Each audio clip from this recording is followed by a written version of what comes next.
King Charles III has done it again, quietly, precisely, and with the weight of centuries behind a single royal decree. The monarch has officially elevated James, Earl of Wessex, to the title of Prince, bestowing upon the 17-year-old the style of His Royal Highness.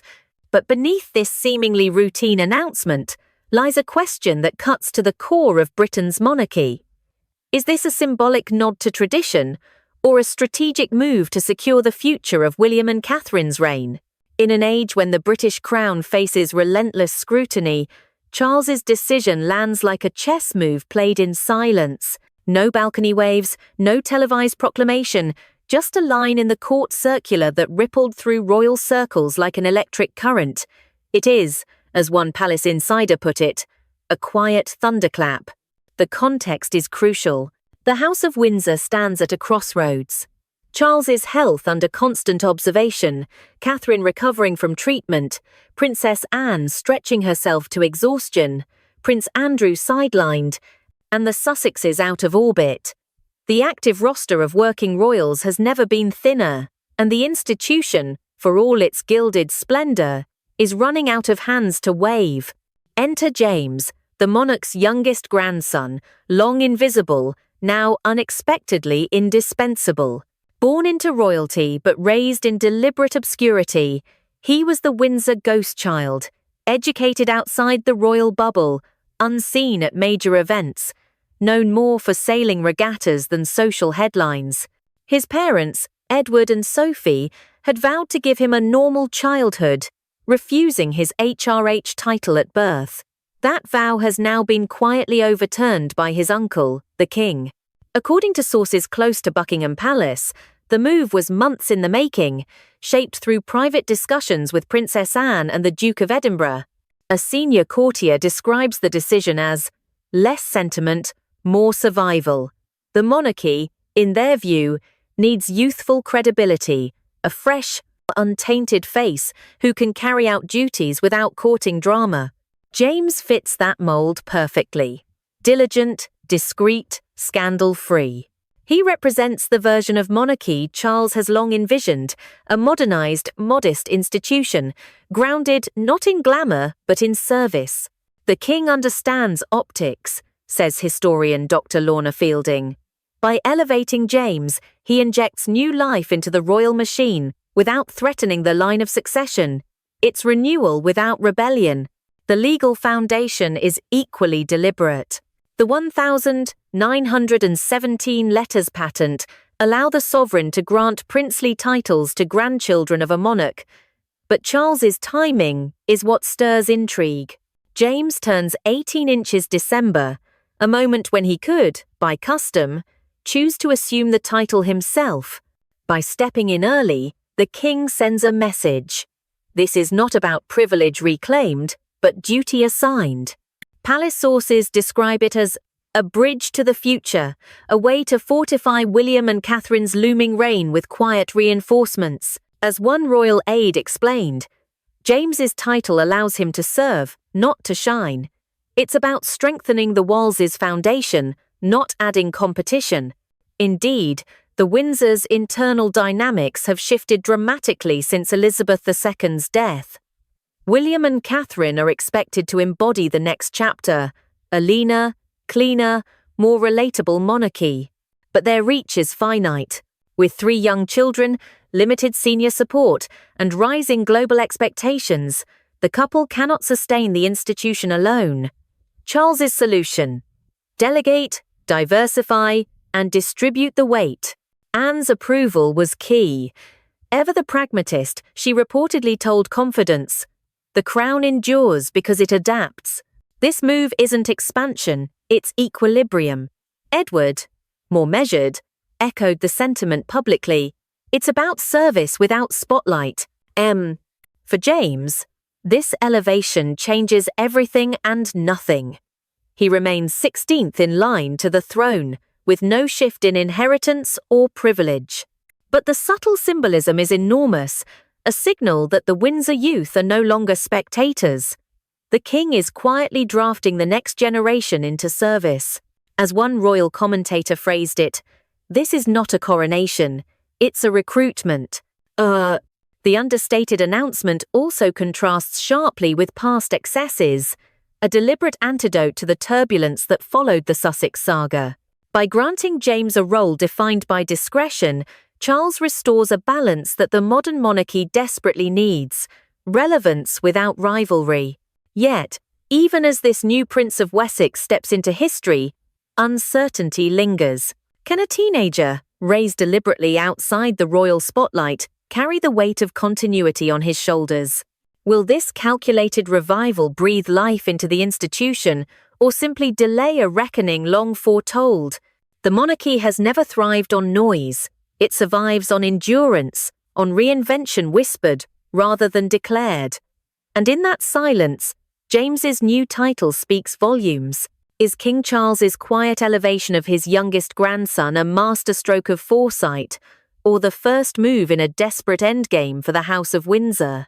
If Charles's decree was a masterstroke of timing, then its quiet target, James, Earl of Wessex, may be the most unexpected player ever drawn into the royal game.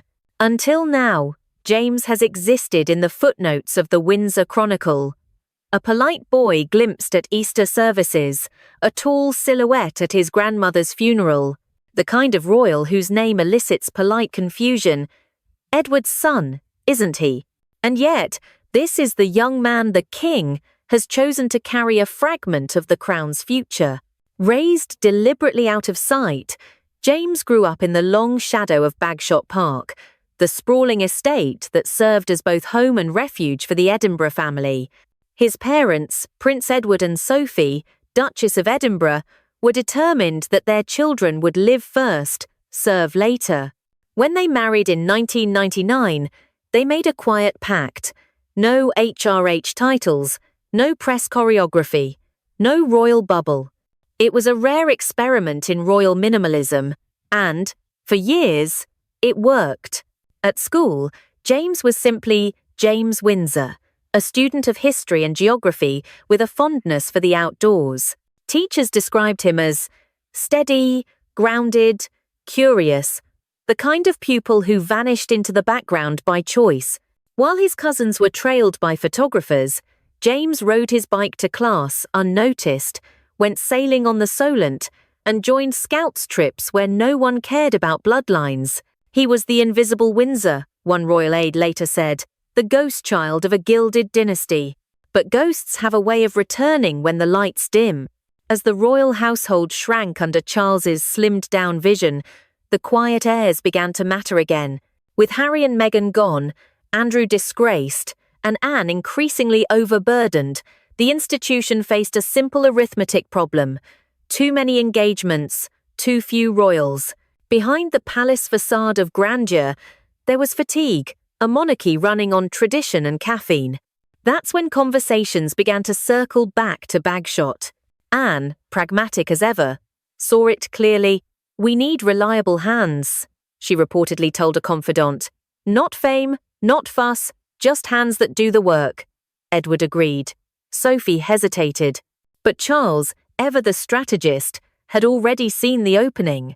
By elevating James now, before his 18th birthday, the king ensured two outcomes at once: a strengthened royal roster and a successor in training molded under family supervision rather than media expectation. It was, as one courtier put it, insurance, written in velvet and sealed with wax. Inside Bagshot Park, the news was met with quiet pride and private anxiety. Sophie, ever the realist, understood the implications. Her son's peaceful adolescence was over. Edward, who once dreamed of a quieter branch of the family tree, saw duty calling once again.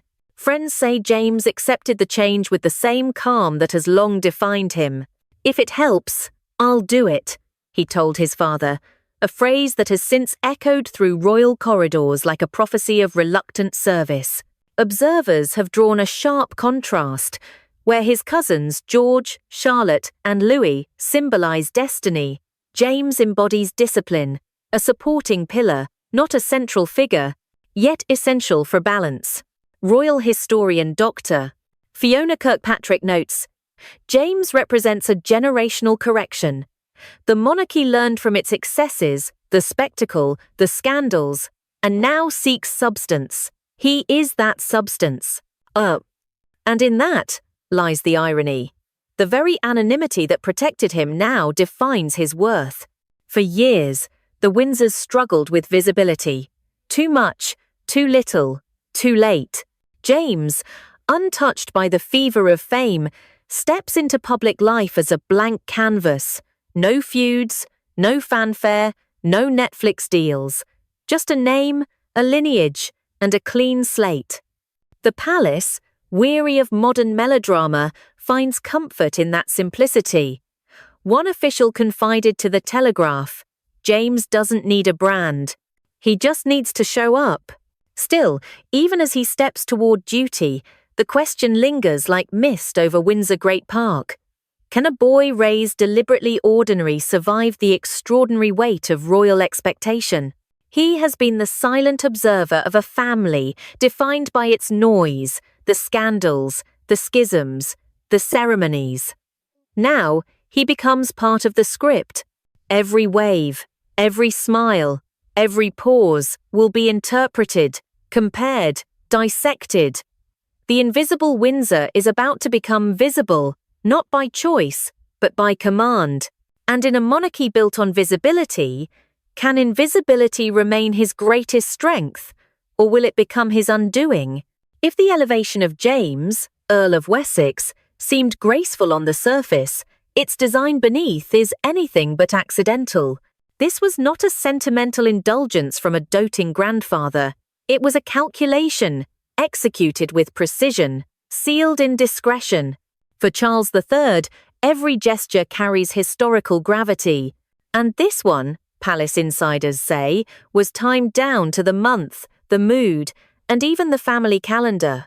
Because behind the polished corridors of Buckingham Palace, one truth has become impossible to ignore. The monarchy is running thin. Since the passing of Elizabeth II, the House of Windsor has been a dynasty stretched between endurance and exhaustion. The king, still recovering from health concerns, continues to shoulder a schedule meant for two.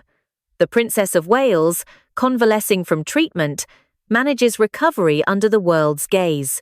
Princess Anne, indefatigable yet mortal, has reduced her engagements after her hospitalization last year.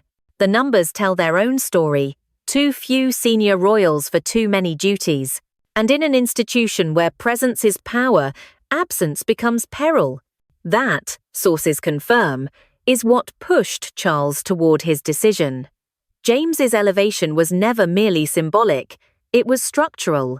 The king invoked his authority under the letters patent of 1917, the same constitutional mechanism that once defined who could be called prince or princess. Legally sound, historically grounded, but rarely exercised. Until now, with that single document, Charles redrew the working map of the monarchy, adding a young name where gaps had begun to show. A confidential memorandum, leaked to the Times, allegedly phrased it this way: "As the institution modernizes, youth must not merely observe, it must participate." The signature beneath those words was unmistakable. C.R. Charles Rex. According to palace aides, the idea began as a whisper during the Sandringham summit last winter. Anne, Edward, and the king met to discuss what one participant called operational resilience. The question, how to sustain the crown's visibility in a world that moves faster than ceremony. Anne, pragmatic and famously unflappable, proposed the obvious. "James is ready," she said, according to a senior staffer. "Not for power, but for purpose." Edward, the Duke of Edinburgh, agreed, cautiously. He has the temperament, the steadiness. It's not a burden if it's done right. Charles listened, as he often does, quietly, pen in hand. Within weeks, plans were drafted for what would later be known as the Rejuvenation Brief, a confidential paper outlining the gradual reintroduction of younger royals into supporting roles. At its centre was a single name: James Alexander Philip, Theo Mountbatten, Windsor. What makes the king's maneuver fascinating is its subtle duality, at once emotional and ruthlessly pragmatic. On one hand, it honors his late mother's inclusive ethos. On the other, it ensures his own legacy by shoring up the institution his heirs will inherit. Dr. Andrew Levington, constitutional scholar at King's College London, calls it a move of dynastic foresight. Charles isn't just maintaining the crown, he's redistributing it. By giving James a formal rank now, he ensures continuity without confusion. When William ascends, the infrastructure will already be there. The notion of infrastructure might seem cold when applied to family, but for the Windsors, family is infrastructure. Titles, duties, appearances, each calculated to maintain the monarchy's ecosystem of presence. James's new title is therefore not a reward, but an assignment. In the words of a senior royal correspondent, he's been conscripted, not crowned. The king's timing also sends a subtler message, one directed inward. The era of unchecked individualism within the royal fold, epitomized by the Sussex departure, is over. This is a monarchy reasserting control, redefining service as obedience rather than opportunity. By contrast, James's quiet acceptance becomes a form of loyalty performance, a living rebuttal to the turbulence that once fractured the family. He does not negotiate for visibility, nor monetize his lineage. In a world obsessed with royal brand identities, his very anonymity is the brand. It's a quiet triumph of Charles's philosophy, adaptation without dilution. Still, the king's pragmatism carries emotional undercurrents. Palace sources confirm that he sees in James a reflection of his late father, Prince Philip, dutiful, understated, allergic to spectacle. By granting him this role, Charles continues the Edinburgh line's legacy of service, functional, not flashy. Anne, in a rare off-camera remark to The Telegraph, summarized it bluntly. "We've slimmed down, yes, but sometimes you slim too far. A crown needs shoulders." James, it seems, will be one of those shoulders, sturdy, silent, and strategically placed. In the weeks following the announcement, royal watchers began decoding its deeper meaning. Some saw it as a gesture of familial unity. Others, a quiet admission that the slimmed-down model was too brittle for the modern age. Robert Jobson, veteran royal editor, called it a recalibration disguised as continuity.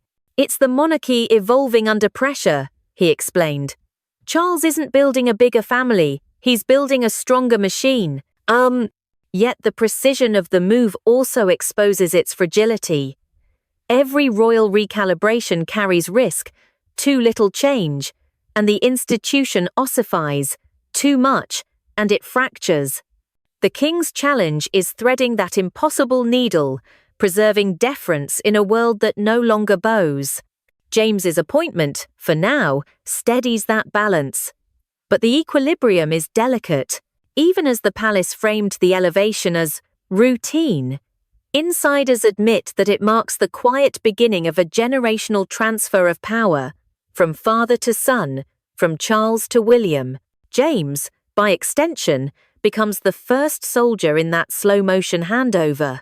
His title is less about his own prominence and more about fortifying the Waleses, ensuring they never stand exposed as the monarchy's solitary face. In that sense, the move achieves exactly what Charles intended: protection through participation. But power, even shared power, reshapes those it touches.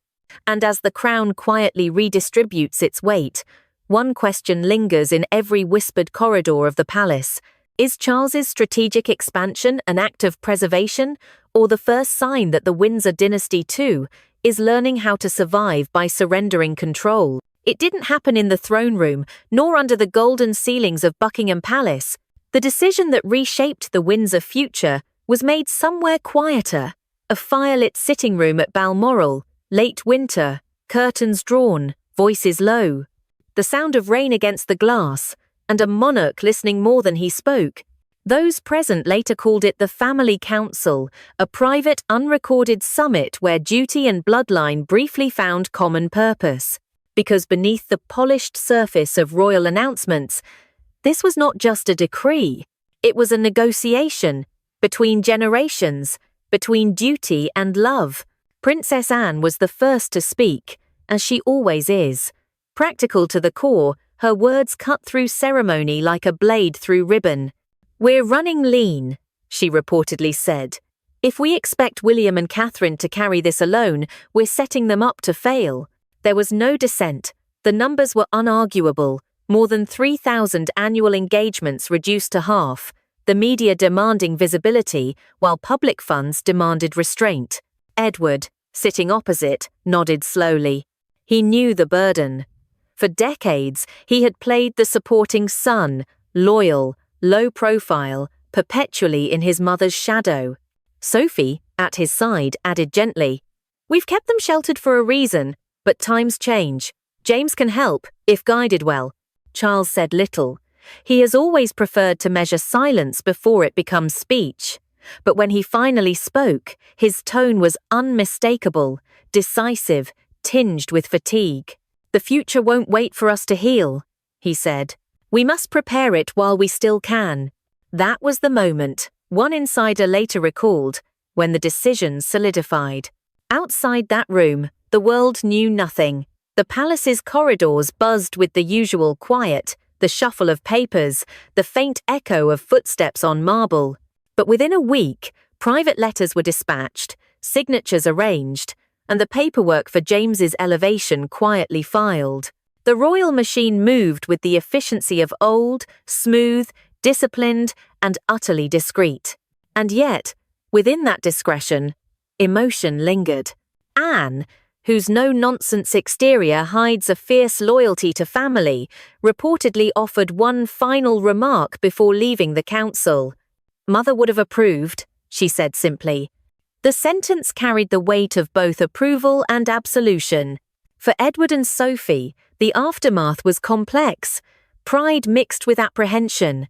They had built their family life on the idea that their children would not bear the suffocating weight of royal identity. Now, that experiment was being rewritten. In quiet moments, Sophie confided to friends that she feared for James's privacy, his freedom to stumble, to grow. "You can't unring the bell," she told one confidant. "Once you're HRH, you're never just James again."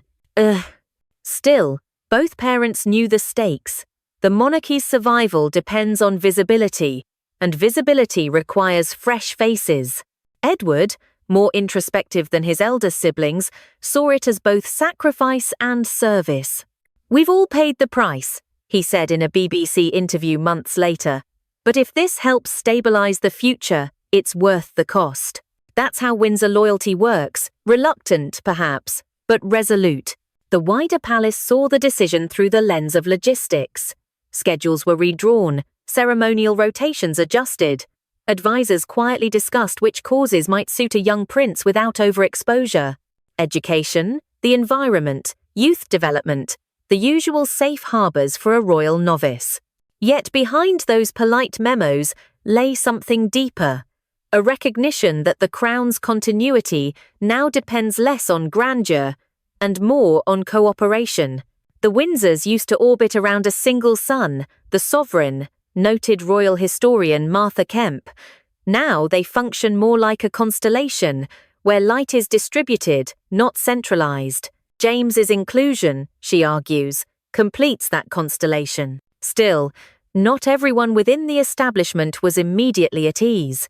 A few traditionalists in the household whispered concerns about title inflation, fearing that any deviation from strict minimalism might reverse the king's efforts to slim the monarchy. Others worried about precedent.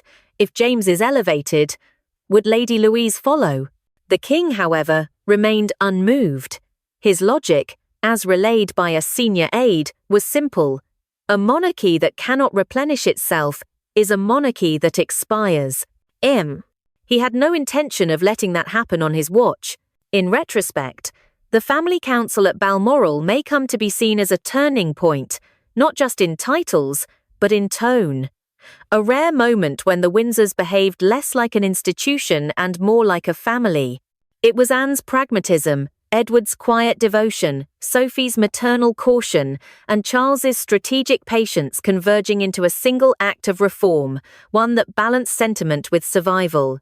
Perhaps that's why, when the official statement finally reached the public, it carried no pomp, no televised address. Just a sentence, buried in the court circular. The King has been pleased to grant to His Majesty's nephew, James, Earl of Wessex, the style and title of Prince, a line so brief it could be missed, yet so loaded, it could alter the rhythm of a reign. And as the rain continued to fall over Balmoral that night, a quiet understanding settled among them. This was more than an appointment. It was a handover, subtle, generational, deliberate. The monarchy, once sustained by singular figures, was learning to breathe collectively. Still, as the candles burned low and the family dispersed into the corridors of history, one question echoed silently, not of policy, but of faith. Can a dynasty so defined by hierarchy truly learn to share its crown, or will this fragile cooperation crumble under the weight of legacy and ego? The announcement was small enough to miss, a single line in the court circular, read by few, passed by fewer. Yet its echo continues to ripple across Britain's ancient monarchy, reshaping the map of duty and legacy, one quiet name at a time. His Royal Highness Prince James of Wessex. 3 words, decades in the making. But now that the ink is dry, the real question begins. What does this moment mean for the future, for the King, for William and Catherine, and for a monarchy trying to stay relevant in a restless world? The days following James's elevation were notably uneventful on the surface. No balcony, no parade, not even a formal portrait. Just a teenager seen leaving Bagshot Park with his father, smiling awkwardly as cameras clicked for the first time in earnest. To most observers, it looked unremarkable, but within palace walls, this was the beginning of a carefully choreographed transition. Every monarchy has its moment of recalibration, says Dr. Caroline Hughes, historian of modern royal reform. For Charles, this is it. He's drawing the blueprint for what the post-Elizabeth era must become. Small, sustainable, and staffed by duty rather than birthright. That blueprint centers not on grandeur, but endurance. And endurance, in the Windsor vocabulary, means delegation. Anne is still recovering her strength. Sophie steps into senior roles once handled by Catherine, and Edward quietly shoulders more international engagements. Into this weary rotation, James arrives not as a savior, but as support, a reinforcement whose timing feels less ceremonial than strategic. Palace aides confirm that over the coming year, James will begin shadowing the Prince of Wales at select public events, particularly those involving environmental education and youth outreach. One senior courtier called it a mentorship without monarchy. William teaching him the weight, not the glamour. It's a move straight out of Charles's own playbook. As a young man, the King once shadowed his mother and aunt to learn the rhythms of royal life, the pauses, the handshakes, the art of listening without comment. James will now undergo that same silent apprenticeship. William doesn't need another headline, an aide told the Mail on Sunday. He needs another pair of shoulders. The imagery has become a refrain across the royal household. Shared shoulders, shared load. In practice, that means James will likely begin with small-scale duties, opening a school, attending local commemorations, quietly joining charity meetings, engagements that project effort without extravagance. The intent is clear, to reinforce the idea of a working monarchy rather than a performing monarchy. Catherine, meanwhile, is said to have welcomed the change with quiet relief. Still navigating her recovery and balancing motherhood with national expectation, the Princess of Wales knows that sustainability begins at home. She sees in James a bridge, says royal correspondent Emily Andrews, a way to keep the institution visible without burning out the people at its centre. In the private hierarchy of palace politics, that sentiment matters. Because even in the 21st century, the British monarchy remains a system held together not by law, but by labour, the endless visibility of smiling faces in tailored coats. And behind those smiles, the exhaustion is real. When Anne collapsed from overwork last year, insiders described it as the breaking point that forced reform. Charles's subsequent decision to diversify duties was, in part, a response to that collapse, a recognition that tradition without flexibility becomes fragility. James's title, then, is less about prestige than practicality, a living symbol of adaptation. But not everyone welcomes the change. Within the corridors of traditionalist power, the courtiers, the constitutional purists, murmurs persist. Some fear that extending titles will reopen the door to the bloated royal rosters of old. Others, more cynical, see in James's rise a quiet message to the Sussexes that the monarchy will continue to evolve without those who walked away. A former aide put it bluntly, Charles doesn't chase redemption stories. He builds replacements. Oh, that may sound cold, but it captures the monarch's reality. After years of scandal, crisis, and public fatigue, the king has little patience left for drama. He deals now in structure, not sentiment. And for structure to survive, it must expand, carefully, quietly, and only in directions he can control. Still, beyond all the strategy and symbolism lies something simpler, something human. James's transformation is, at its heart, a story about family continuity. It's about an uncle preparing for mortality, a father accepting duty, a mother letting go, and a boy stepping forward into a life he didn't ask for but will likely fulfill with grace. Royal insiders say that when Charles signed the letters patent finalizing the change, he paused for a moment, gazing at the embossed crest of the crown.